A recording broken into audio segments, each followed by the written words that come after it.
అండి, నేనైతే రాత్రి వంకాయ పచ్చడి చేస్తున్నాండి. ఎలా చేస్తానో చూపిస్తాను. ఒక 3 వంకాయలు తీసుకున్నానండి. నల్ల వంకాయలు ఉంటే ఇంకా బాగుంటుంది. నేనైతే పోలూరు వంకాయలు తీసుకున్నా. దాంట్లోకి కొత్తిమీర దండిగా పడుతుందండి.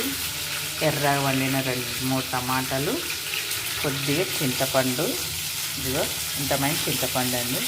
ఇప్పుడు ధనియాలు, జీలకర్ర, పచ్చిమిరపకాయలు వేయించుకుంటున్నా. ఇవి తీసేసుకున్నాక టమాటా వేయించుకుంటున్నా అండి. టమాటా మగ్గింది కదా, ఇది కూడా తీసి పెట్టుకుంటానండి. వంకాయలు వేసుకున్నానండి, బాగా మగ్గాలి వంకాయలు. ఇదిగోండి వంకాయ మగ్గింది కదండి. ఇప్పుడు కాడలతో సహా కొత్తిమీర దండిగా పడుతుందండి. కొత్తిమీర ఎంత వేసుకుంటే ఎంత బాగుంటుంది. ఇది మగ్గినాక మిక్సీ ఇదిగోండి ఇట్లా బరకగా పట్టుకున్నానండి మిక్సీ. ఇప్పుడైతే పోపు వేసుకుంటున్నా. తర్వాత అవుతుంది కదండి, శనగపప్పు, తర్వాత గింజలు వేసినానండి. కొత్తిమీరపాక, కరివేపాకు వేసినాను. ఇంగువ కూడా వేసినానండి. ఇంగువ బాగుంటుంది. ఇదండి ఇంకా